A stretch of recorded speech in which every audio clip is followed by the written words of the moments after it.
मेरे प्यारे स्टूडेंट्स, क्या हाल चाल। हमें उम्मीद है आप सब स्वस्थ होंगे, मस्त होंगे और आप सबकी तैयारी एकदम शानदार तरीके से चल रही होगी। जैसा कि आपको पता है, बीटीएससी बिहार स्टेट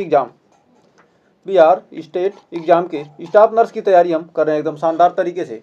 तो एग्जाम डेट आपका आ चुका है, हमने नोटिफिकेशन डाल दिया है। एग्जाम डेट कब होगा, कैसे होगा, कितने पालियों में होगा, सारा हमने डिटेल डाल दिया है। तो एक बार प्लेलिस्ट में विजिट करके वहाँ से आप देख सकते हैं अपडेट को। और आपका एग्जाम का डेट आ चुका है, तो अब तैयारी में लग जाइए। यदि यूपीएनएचएम बिहार ऑल स्टेट किसी भी स्टेट का स्टाफ नर्स की या सीएचओ की तैयारी कर रहे हैं तो सेशन आपके लिए शानदार होने वाला है। स्पेशल एमसीक्यू सीरीज को लेकर चल रहे हैं और आपके जो स्टाफ नर्स बिहार का इस एग्जाम में सारे क्वेश्चन यहीं से आने वाले हैं। तो एकदम आप हमारे साथ जुड़ जाइए, ज़्यादा से ज़्यादा वीडियो को शेयर कीजिएगा। जितना ही ज़्यादा आप शेयर करेंगे उतना ही ज़्यादा आपको बढ़िया से बढ़िया कंटेंट प्रोवाइड किया जाएगा। तो आइए शुरुआत करते हैं सेशन की एकदम शानदार तरीके से। इस सेशन में हम टॉप 30 क्वेश्चन को करने वाले हैं। टॉप 30 एमसीक्यू क्वेश्चन करेंगे एकदम प्रीवियस ईयर के पूछे गए सभी क्वेश्चन के साथ। तो आइए शुरुआत करते हैं सेशन की। तो फर्स्ट क्वेश्चन आपके स्क्रीन पर आ चुका है। कह सबसे सामान्य अस्पताल संक्रमण कौन सा है? सबसे सामान्य अस्पताल संक्रमण कौन सा है? हम हिंदी इंग्लिश दोनों में आपको क्वेश्चन को दे रहे हैं, तो हम हिंदी में पढ़ेंगे, आप अंग्रेजी हिंदी ना समझ में आए तो अंग्रेजी पढ़ लीजिएगा।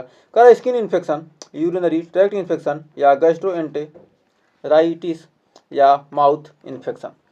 तो कह रहा है हमारा क्वेश्चन कि सबसे सामान्य अस्पताल संक्रमण कौन सा है। तो सबसे सामान्य अस्पताल संक्रमण कौन सा है? तो हमारा राइट आंसर क्या हो जाएगा? सबसे सामान्य अस्पताल संक्रमण क्या है?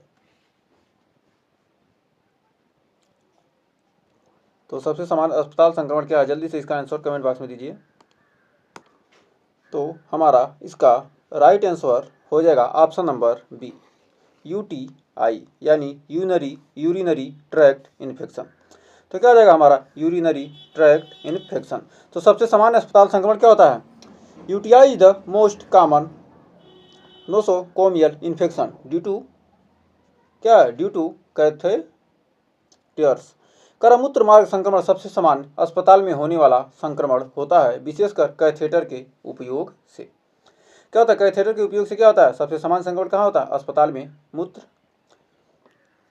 संक्रमण होता है, यानी यूरिनरी ट्रैक्ट इन्फेक्शन। तो बढ़ते हैं अगले क्वेश्चन की तरफ।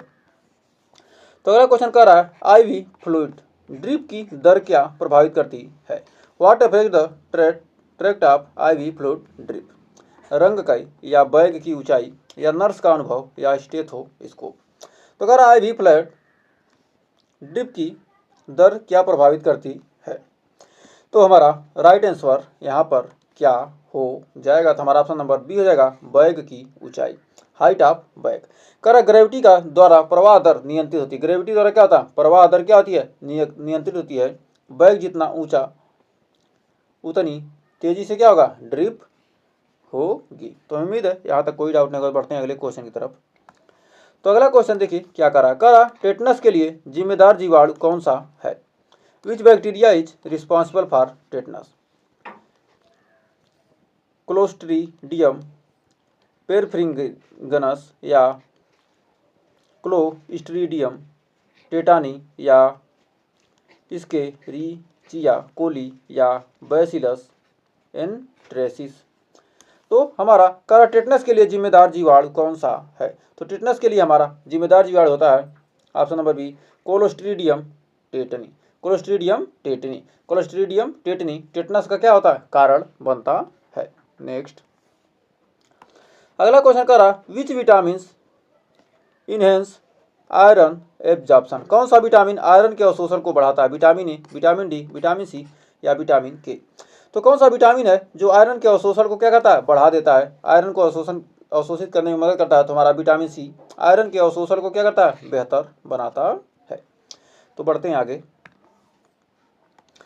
कह रहा which is the most accurate side for core body temperature? शरीर के तापमान की सबसे सटीक जांच कहाँ होती है? आर्म पीठ पे यानी एक्जिला, मुंह में या ओरल या कान, टेम्फेनिक या मलद्वार रेक्टल। तो कहाँ पर होता है? शरीर के तापमान की सबसे सटीक जांच कहाँ पर होती है?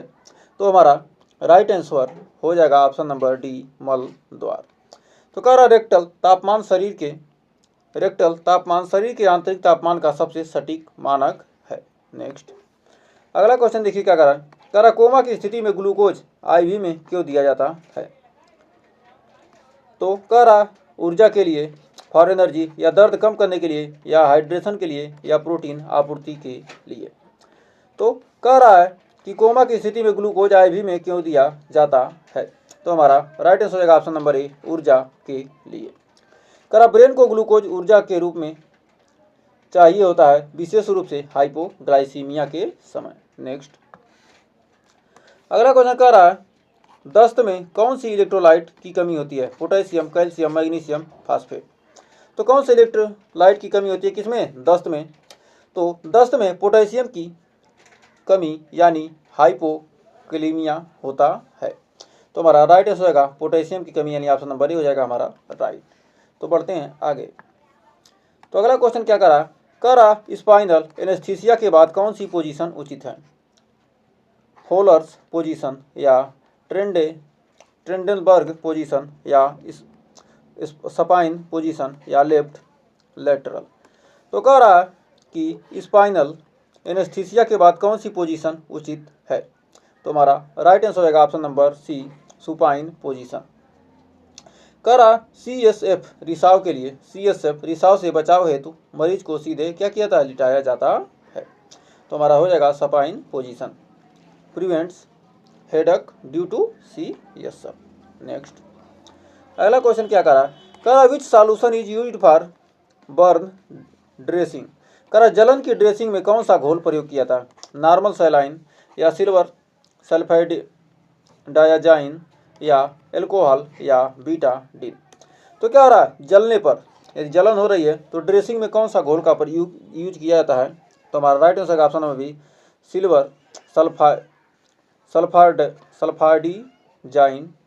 करा सल्फाडाइजिन जलन के क्या आता है, संक्रमण को रोकता है और उसको क्या कहता है, भरने में, संक्रमण को ठीक करने में भी क्या कहता है, मदद करता है। नेक्स्ट कह रहा है pulse pressure is difference between. Pulse pressure किसका अंतर होता है, सिस्टोलिक और डायस्टोलिक का, या हृदय गति और श्वसन का, या ब्लड प्रेशर और पल्स का, या हार्ट बीट और स्ट्रोक वॉल्यूम का। तो कह रहा पल्स प्रेशर किसका अंतर होता है। तो पल्स प्रेशर किसका अंतर होता है। तो हमारा राइट आंसर होगा ऑप्शन नंबर ए, सिस्टोलिक और डायस्टोलिक। सिस्टोलिक और डायस्टोलिक क्या है हमारा, पल्स प्रेशर क्या होता है, सिस्टोलिक और डायस्टोलिक बीपी का क्या होता है, अंतर होता है। नेक्स्ट तो अगला क्वेश्चन देखिए क्या कर रहा है। अगला क्वेश्चन कर रहा है तरल और इलेक्ट्रोलाइट संतुलन किस अंग द्वारा नियंत्रित होता है। हृदय, लीवर, किडनी, फेफड़े। तो कह रहा है जो हमारा तरल और इलेक्ट्रोलाइट संतुलन किस अंग द्वारा नियंत्रित होता है।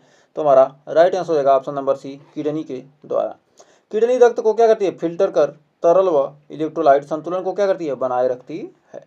नेक्स्ट अगला क्वेश्चन कर रहा है कि पैर में परिसंचरण जांचने के लिए सबसे उपयुक्त पल्स साइट कौन सी है। ब्रेकियल, या कैरोटिड, या डार्सालिस पेडिस, या रेडियल। तो कह रहा है कि पैर में परिसंचरण जांचने के लिए सबसे उपयुक्त पल्स साइट कौन सी है। तो सबसे उपयुक्त पल्स साइट कौन सी है। तो हमारा right answer option number C, dorsalis pedis. Dorsalis pedis pulse क्या है, पैर में रक्त प्रवाह के आकलन के लिए सबसे उपयुक्त है। नेक्स्ट कह रहा है गतिहीनता का एक जटिल प्रभाव क्या है। हाइपरथर्मिया, आर्थोस्टेटिक हाइपोटेंशन, या पोलीयूरिया, या ब्रैडीप्रिया। तो कह रहा है गतिहीनता का एक जटिल प्रभाव क्या है। तो गतिहीनता का एक जटिल प्रभाव हमारा हो जाएगा option number B, orthostatic hypotension. Orthostatic hypotension कह रहा है यह लगातार लेटे रहने से खून नीचे इकट्ठा होता है, जिससे खड़े होते ही क्या होता है, बीपी गिरता है। नेक्स्ट अगला क्वेश्चन कह रहा है ऑक्सीजन टॉक्सिसिटी प्राइमरीली अफेक्ट विच ऑर्गन्स। ऑक्सीजन विषाक्तता मुख्यतः किस अंग को प्रभावित करती है। फेफड़े, यकृत, किडनी, मस्तिष्क।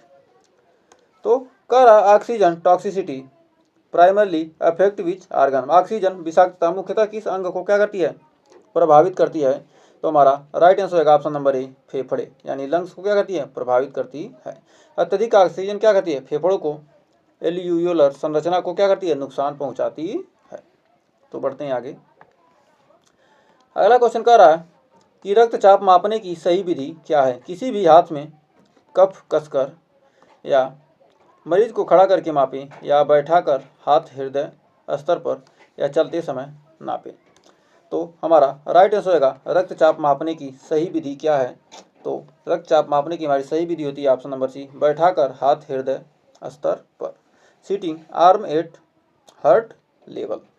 तो कह रहा हाथ को हृदय के स्तर पर रखने से बीपी का माप क्या होता है, सटीक आता है। तो हमें उम्मीद है आपको सेशन पसंद आ रहा होगा। सेशन अच्छा लगा तो जल्दी से लाइक शेयर कर दीजिए। यदि आप लाइक शेयर ज़्यादा करेंगे तो हमें मोटिवेशन मिलेगा और आपको बेहतरीन से बेहतरीन कंटेंट प्रोवाइड करेंगे। तो बढ़ते हैं आगे। तो अगला क्वेश्चन कह रहा कि डिगॉक्सिन विषाक्तता का सामान्य लक्षण क्या है। उल्टी, तेज भूख, उच्च रक्तचाप या अत्यधिक पसीना। तो कह रहा डिगॉक्सिन विषाक्तता का सामान्य लक्षण क्या है। डिगॉक्सिन विषाक्तता का सामान्य लक्षण क्या है। तो हमारा 16वें का राइट आंसर क्या हो जाएगा, ऑप्शन नंबर ए, उल्टी। डिगॉक्सिन विषाक्तता का लक्षण क्या, उल्टी। कर डिगॉक्सिन की विषाक्तता में मिचली आएगी, उल्टी व दृष्टि विकार क्या होते हैं, ये सब दिखते हैं। नेक्स्ट अगला क्वेश्चन कर रहा बीपी लेते समय कफ को धीरे धीरे कम करने का उद्देश्य क्या है। ब्लड फ्लो बंद करना या सिस्टोलिक और डायस्टोलिक सुनना या दर्द कम करना या हाथ को गर्म करना। तो कह रहा बीपी लेते समय कफ को धीरे धीरे कम करने का उद्देश्य क्या है।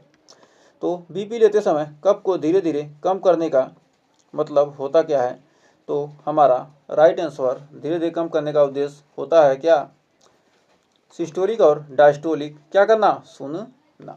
सिस्टोलिक और डायस्टोलिक सुनना। कफ धीरे धीरे कम करने में कोरोट कफ ध्वनियाँ सिस्टोलिक और डायस्टोलिक बीपी को क्या करती हैं, दर्शाती हैं। नेक्स्ट कह रहा मानव शारीरिक अंगों के अपशिष्ट के लिए कौन सा रंग का बैग होता है, नीला, लाल, पीला, काला। तो कह रहा मानव शारीरिक अंगों के अपशिष्ट के लिए, मानव के जो भी शारीरिक अंग क्या है, अपशिष्ट होते हैं, उसके लिए किस रंग का बैग का यूज किया जाता है। हमारा राइट आंसर होगा पीले रंग का बैग। पीले बैग में शरीर के अंग जैसे प्लेसेंटा, ऊतक आदि क्या किए जाते हैं, डाले जाते हैं। नेक्स्ट अगला क्वेश्चन कह रहा हेपेटाइटिस बी का उष्मायन काल कितना है। तो कह रहा क्या हेपेटाइटिस बी का उष्मायन काल कितना है, 2 से 6 दिन, 1 से 2 सप्ताह, 45 से 180 या 1 वर्ष। तो कह रहा हेपेटाइटिस बी का उष्मायन काल कितना है। तो हेपेटाइटिस बी का उष्मायन काल होता है ऑप्शन नंबर सी, 45 से 180 दिन। हेपेटाइटिस बी का उष्मायन काल क्या होता है, लंबा होता है। यह कितना दिन का होता है, 45 से 180 दिन का होता है। नेक्स्ट कह रहा सामान्य मस्तिष्क मेरु द्रव यानी CSF दबाव कितना होता है, 0 से 30 mmHg या 70 से 180 mm H2O या 200 से 300 mmHg या 500 से 800 mm H2O। तो सामान्य मस्तिष्क मेरु द्रव यानी CSF का दबाव कितना होता है। तो हमारा राइट आंसर होगा 70 से 180 यानी ऑप्शन नंबर बी हो जाएगा राइट। CSF का दबाव कितना होता है, 70 से 180 mm जल स्तंभ होता है। तो 70 से 180 mm जल स्तंभ यानी H2O का मतलब क्या होगा, जल स्तंभ। तो बढ़ते हैं अगले क्वेश्चन की तरफ। तो अगला क्वेश्चन क्या कह रहा शरीलन चार्ट से कौन सी जांच होती है, श्रवण शक्ति, दृष्टि क्षमता, स्पर्श संवेदना या गंध पहचान। तो कह रहा शरीलन चार्ट से कौन सी जांच होती है। तो शरीलन चार्ट से कौन सी जांच होती है। तो हमारा राइट आंसर हो जाएगा शरीलन चार्ट आंखों की दृष्टि तीव्रता जांचने हेतु प्रयोग किया जाता है, यानी ऑप्शन नंबर बी हो जाएगा दृष्टि क्षमता। नेक्स्ट कह रहा CPR का पहला चरण क्या है, छाती पर दबाव, कृत्रिम सांस, स्थिति का मूल्यांकन या नब्ज जांचना। तो CPR का पहला चरण होता क्या है। तो CPR का पहला चरण होता है छाती पर दबाव देना, और यह क्या किया जाता है, सबसे पहले किया जाता है, यानी ऑप्शन नंबर ए हो जाएगा राइट। नेक्स्ट अगला क्वेश्चन कह रहा ORS का पूर्ण रूप क्या है, ओरल रेसिपिरेटरी सॉल्यूशन या ओरल रिहाइड्रेशन सॉल्यूशन या ऑक्सीजन रिटेंशन सिस्टम या ओरल रेनल सिरप। तो कह रहा ORS का फुल फॉर्म क्या है, यानी पूर्ण रूप क्या है, फुल फॉर्म ऑफ ORS। तो oral ORS is used to treat किसके लिए, डिहाइड्रेशन। ORS का उपयोग क्या होता है, निर्जलीकरण के उपचार में किया जाता है। तो राइट आंसर होगा ओरल रिहाइड्रेशन सॉल्यूशन। तो बढ़ते हैं आगे। तो अगला क्वेश्चन क्या कर रहा है, कह रहा है ऑक्सीजन सिलेंडर का रंग कोड क्या है, काला सफ़ेद, लाल पीला, हरा नीला या नारंगी भूरा। जो हमारा ऑक्सीजन सिलेंडर का रंग कोड क्या है, तो हमारा ऑक्सीजन सिलेंडर का रंग कोड होता है ऑप्शन नंबर ए, काला सफ़ेद। नेक्स्ट, और जो हमारा सिलेंडर का काले रंग का होता है, ऑक्सीजन सिलेंडर क्या होता है, काले रंग का होता है, जिसमें ऊपर क्या होता है, सफ़ेद होता है। नेक्स्ट, तो अगला क्वेश्चन देखिए, कह रहा है कि वयस्क डिफिब्रिलेशन में कितनी ऊर्जा दी जाती है, 50 जूल, 100 जूल, 100 से 150 से 200 जूल या 500 जूल। तो कह रहा वयस्क डिफिब्रिलेशन में कितनी ऊर्जा दी जाती है, तो 150 से 2 जूल ऊर्जा दी जाती है। बाईफेसिक डिफिब्रिलेशन में वयस्कों को 150 से 2 जूल क्या की जाती है, ऊर्जा दी जाती है। अगला क्वेश्चन कह रहा कि शिशुओं में IM इंजेक्शन की सबसे उपयुक्त साइट कौन सा है, ग्लूटियस मैक्सिमस या डेल्टाइड या वास्टस लेटरासिस या रेक्टस एब्डोमिनिस। तो हमारा क्वेश्चन का शिशुओं में IM इंजेक्शन की सबसे उपयुक्त साइट कौन सी है, तो हमारा राइट आंसर हो जाएगा ऑप्शन नंबर सी, वास्टस लेटरासिस। कह शिशुओं में वाटसन लेटरालिस मांसपेशी क्या होती है, इंजेक्शन के लिए सबसे उपयुक्त होती है। नेक्स्ट, अगला क्वेश्चन देखिए क्या कह रहा फ्यूरोसेमाइड दवा का दुष्प्रभाव क्या है, हाइपरक्लेमिया या हाइपोक्लेमिया या ब्लीडिंग या हाइपरग्लाइसीमिया। तो कह रहा what is the side effect of furosemide दवा का दुष्प्रभाव क्या है, तो हमारा 27 का right option number B, hypokalaemia. Next, तो कह रहा हमारा अगला क्वेश्चन 28वां कह रहा हिपेरिन का एंटीडोट क्या है, विटामिन के, एड्रेनाइलिन या प्रोटामिन सल्फेट या एट्रोपिन। तो कह रहा जो हमारा हिपेरिन का एंटीडोट क्या है, तो हमारा 28वें का right answer option number C, protamine sulphate heparin का प्रभाव निष्क्रिय करता है। नेक्स्ट, कह रहा है कि प्लेसेंटा का कौन सा हार्मोन स्रावित करता है, प्लेसेंटा कौन सा हार्मोन स्रावित करता है, थायरॉक्सिन, HCG, ADH या FSH। जो हमारा प्लेसेंटा है कौन सा हार्मोन स्रावित करता है, तो हमारा राइट आंसर हो जाएगा HCG, help in maintenance of pregnancy, मतलब HCG हार्मोन। प्लेसेंटा क्या करे, HCG हार्मोन क्या करता है, श्रावण करता है, और हार्मोन यह जो HCG हार्मोन है गर्भावस्था को बनाए रखने में क्या सहायक है। बढ़ते हैं लास्ट क्वेश्चन की तरफ। तो लास्ट क्वेश्चन का सक्रिय प्रतिरक्षा कैसे प्राप्त होती है, सीरम इंजेक्शन से या रोग हो जाने पर या टीकाकरण से या माँ के दूध से। तो कह रहा सक्रिय प्रतिरक्षा कैसे प्राप्त होती है, तो हमारा right answer option number C, टीकाकरण से। कह रहा टीकाकरण से शरीर स्वयं एंटीबॉडी बनाता है जिससे सक्रिय प्रतिरक्षा प्राप्त होती है। तो vaccine stimulation bodies to produce antibodies. तो उम्मीद है आपको ये 30 क्वेश्चन क्लियर हो गए होंगे। तो 30 में आपने कितने क्वेश्चन के आंसर देने की कोशिश की थी और आपके कितने क्वेश्चन सही हुए, हमें कमेंट में ज़रूर बताइएगा। ये सेशन अच्छा लगा तो सेशन को लाइक, शेयर और चैनल को अभी तक सब्सक्राइब नहीं किया तो सबसे पहले सब्सक्राइब कर लीजिए, क्योंकि ऐसे ही शानदार सेशन आपको हमारे चैनल पर मिलने वाले हैं। तो आज के लिए बस इतना ही, मिलेंगे नेक्स्ट वीडियो में कुछ और क्वेश्चन के साथ, कुछ और टॉपिक के साथ। तब तक के लिए टेक केयर।